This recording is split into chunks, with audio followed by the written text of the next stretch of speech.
Негізінде Абу Бакр Сыдықтың сол өзінің армандарының бірі болған, соның бір арманы пайғамбар алейхиссаламға және пайғамбардың қызын беріп па, сондай бір жақындасу арманы болған ол кісінің.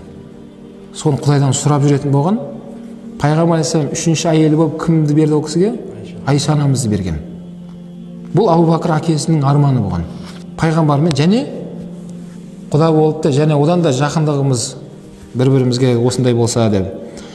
Бірақ күндердің күнінде сол Абу Бакр Сыдық радиаллаху анху үйіне келіп қалған кезде Айша анамыз сондай сөздер айтып жатқанын естіп қалады.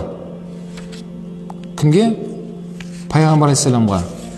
Мен білем, валлахи лақад алимту анна алиян ахабу илайка мин аби.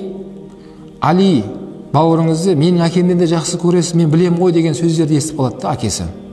Енді пайғамбар алейхиссалам үйіне келіп қалған ғой зиярат етуге. Сол сөзді естіп қалған кезде әкесі кім? Абу Бакр Сыдық. Сол сөзді ести салып бірден кіріп келеді де Айша анамыздың бетіне тартып шапалақпен кәдімгі соққыларды берген.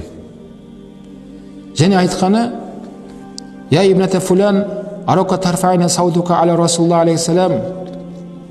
Ей пәленшенің қызы, сен пайғамбарға дауысыңды көтеруге қандай нең хақың бар деген сөздерді қайталап, сол кезде ашуланды дейді. Бірақ пайғамбар алейхиссалам араға түсіп, Абу Бакр радиаллаху анхуды тоқтатып, осындай нәрсені жасамауына. Кейін Абу Бакр Сыдық пайғамбар алейхиссаламдан кешірім сұрап, мен бара берсем бола ма деп қызына ренжіп кетіп қалады. Яғни қызының пайғамбар алейхиссаламға деген құрметсіздігін көрген Абу Бакр Сыдық сондай сөздерді айтып, ренжіп қалды дейді. Кейін Айша анамыз қайтадан әкесін жаңағыдай бір қонаққа шақырған қылып, қайтадан Абу Бакр келген кезде пайғамбар алейхиссалам екеуін күліп, отбасылық жағдайларын көрген кезде, сол кезде барып пайғамбар алейхиссаламнан кешірім сұрап, "Я Расул, айып етпеңіз" деп тек қана кешірім сұрай беретін адам болған. Міне осы жерден ғұламалар шығарады, қызымыз бар, ұлымыз бар, Аллаға шүкір. Ата-ана ретінде араға түсу керек болса, әркім өзінің несін тәрбиесін айналысу керек екен. Ешқашан қызын сөзін сөйлемеу керек екен. Қызын керісінше сол күйеу баласының қызметін жасауға насихат беріп, айтатын сөзін айту керек.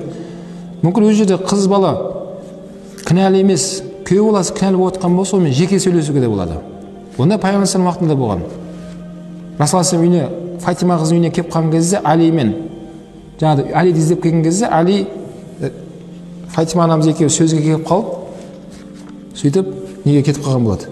Мешітке. Кейін пайғамбар алейхиссалам жағдай түсінеді, өрде негізінде Фатима анамыз дұрыс емес болған болады. Сол кезде пайғамбар алейхиссалам да Фатиманы жаңағыдай сөздер айтқан.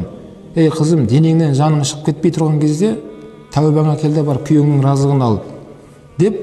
Кейін пайғамбар алейхиссалам Али радиаллаху анху арқасы іздеп келіп мешітке келсе, мешітте солай жатқан болады. Енді ол кезде мынандай кілемдер жоқ дейді, намаз осындай мешіттердің үлгісі басқа ол кезде. Сол бір беті топыраққа жатқызып қойып ұйықтап жатқан болады Али. Топыраққа жатушы деп пайғамбар алейхиссалам соны тұрғызып, орнынан күйеу баласы ғой.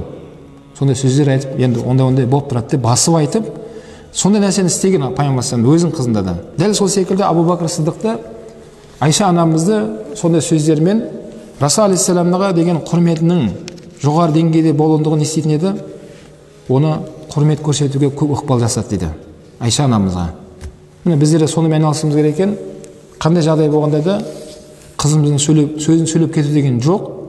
Өйткені ол біздің себебімізбен дүниеге келгенімен, неке қиылғаннан кейін болды, ол күйеуіне өтіп кетті аманат. Ол Алла жаратты ол кісіні. Сіздің қызыңыз болғанымен, бірақ оны сіз жаратқан жоқсыз. Оны кім жаратты? Оны Алла жаратты. Сол аманат енді кімге өтті? Некеден кейін күйеу баласына өтіп кетті. Әкесі мен күйеу баласы шақырса бірдей. Шариғат бойынша қыз әкесіне барсын ба, жоқ күйеуіне барсын ба десе, күйеуіне бару оның хақысы. Күйеуіне бару уәжіп болады. Әкесіне емес. Әкесіне кейін барады. Өйткені бұл жерде күйеуінің дәрежесі жоғары болады. Соған дейін әкесі еді, бірақ аманат әкесінің мойнында еді, ағасы інісінің мойнында еді, 3 адам уәли еді. Неке қиылған сәттен бастап әкесіне өтеді. Мұны Абу Бакр Сыдықта осындай мәселеде тарихта қалатын осындай керемет дүниелерді жасап беріп кеткен.